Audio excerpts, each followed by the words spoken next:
අද මම කතා කරන්නේ මෙන්න මේ පොත ගැන. Blackheath මැදුරේ අභිරහස. පිළිනි සුධීරා ගුරුසිංහ තමයි ට්‍රාන්ස්ලේට් කරලා තියෙන්නේ. මේකේ ඔරිජිනල් පොත The Seven Deaths of Evelyn Hardcastle. ලියලා තියෙන්නේ ස්ටුවර්ට් ටොටන්. මේක ඇත්තටම හරිම මේ ලස්සන පොතක්. ලස්සන ට්විස්ට් එකක් තියෙනවා. ට්විස්ට් එකක් නෙමෙයි ට්විස්ට් කීපයක්ම තියෙනවා. අවසානයේ ලස්සන ට්විස්ට් හිතා ගන්න බැරි ට්විස්ට් එකක් තියෙනවා. කරකවලා තෑරියා වගේ. මම නම් ගොඩක් ආසාවෙන් කියපු පොතක්. මේකේ කතාව පොඩ්ඩක් මම කෙටියෙන් කිව්වොත් මේකේ මේ මන්දිරයක පාටි එකක් තියෙනවා. හાર્ට් කාසල් මේ ෆැමිලි එකේ පාටි එකක් තියෙනවා. ඒ පාටි එකේදී මේ හાર્ට් කාසල් ෆැමිලි එකේ දුව එව්ලින් හાર્ට් කාසල් මැරෙනවා. ඒක මිනි මැරුමක් කියලා. ඒක මේ හොයාගන්න කියලා කියනවා එඩ්වින් බිෂොප් කියන මේ එයා එක්කෙනාට. එයා තමයි කතානායකයා. එතකොට මෙයාට මේකේ තියෙන පුදුම ඒ කියන්නේ වෙනස්කම තමයි මෙයාට තියෙන දවස් 8යි. දවස් 8න් මෙයා මේක හොයාගන්න ඕනේ. මෙයා දවස් 8න් හොයාගත්තේ නැති වුණොත් මට ලොකු ප්‍රශ්නයක් වෙනවා. එයාගේ ජීවිතේත් එක ප්‍රශ්නයක් වෙනවා. එයා ඉන්න එතනින් එහාට යන්න බැරි වෙනවා. එයාගේ තත්ත්වය මම ඒක කියන්නේ නැහැ. ඔයාලා කියලා බලන්න.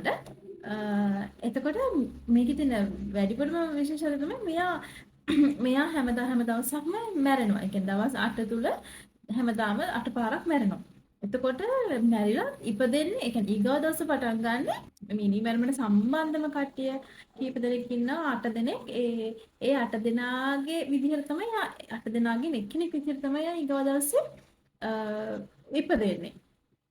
එතකොට යාගේ දෘෂ්ටි කෝණයෙන් එදා දවස ගත වෙන විදිහ මිනි මැරුම දවස ගත වෙන විදිහ මොනවද වෙච්ච සිදුවීම් කියලා එයාට එයාගේ දෘෂ්ටි කෝණයෙන් බලන්න පුළුවන්. ඒ කියන්නේ අනිත් පුද්ගලයාගේ දෘෂ්ටි කෝණයෙන් බලන්න පුළුවන්. ඒක තමයි මේකේ තියෙන රසවත්ම දේ. අපිට හැම වෙලේම අර අනිත් කෙනාගෙන් මේ අනිත් කෙනා එදා දවසේ වෙච්ච විදිහ එයා මොන දීපු දේවල් අනුව බලන්න පුළුවන්. ඒතර මේකේ මේ මිනිමර්ම කරපු එක හොයාගන්න පුළුවන් වෙනවා. එක එකනාගේ දවස අධ්‍යයනය කරාම ඒ වගේම තමයි මේකේ මේ බිෂොප්ට අමතරව තව දෙන්නෙක් ඉන්නවා මේ මිනිමර්ම හොයන්න. ඒතකොට ඒගොල්ලොත් අර විදිහටම කැරක්ටර්ස් මාරු වෙවි මේ අලුත් දවසක් පටන් ගන්නවා. එතකොට මේක පොඩක් හරි කොම්ප්ලිකේටඩ් පොඩක් මේ ඔළුව සිහි කල්පනාව තියාගෙන කියවන්න ඕන කතාවක්. මේ චරිත ගොඩක් තියෙනවා. මේ ඇත්තට මේකේ හින්දාමද මම දන්නේ චරිත ටික මෙතන මෙහෙම මේ ලියලා තියෙනවා ඉස්සරහ පිටු දෙකේ. මම චරිතය අමතක වුණාම කවුද කියලා මතක් කරගන්න මෙතනින් තමයි බැලුවේ. ඒක ඇත්තටම ලොකු උදව්වක් වුණා. මේ මට නම් ඇත්තටම අමතක වුණා චරිත. ඊට පස්සේ මම මෙතනින් බලලා මේ ආයෙ මතක් කරගන්නවා කවුද කියලා. එතකොට මේ ඔයාලට මම කියන්නේ මේ ඔයාලා මේක කියවන්න කලින් පොඩි නෝට්ස් ටිකක් දාගන්න. පොඩි කොල කැලක් දාගන්න මේ අප්ඩේට් කරගන්න. ඒ කැරක්ටර් එක දැන් මෙයා ඉන්නේ මෙයාගේ කැරක්ටර් එකේ දැන් මේ ඊගදවස මෙයා ඉන්නේ මෙතන කැරක්ටර් එකේ අර එදිර ඔයාලට පහසු විදිහට ඒක ලියාගත්තම හරිම සරලව තේරුම් ගන්න පුළුවන් වෙනවා. මට තරම් කොම්ප්ලිකේටඩ් වෙන එකක් නැහැ. මොකද මම භාගයක් කියවන් යනකොට තමයි තේරුනේ මටත් එහෙම ලියාගත්තා නම් මේක හරි ලේසියි කියලා. කොහොම කියවත් පොත රසවත්.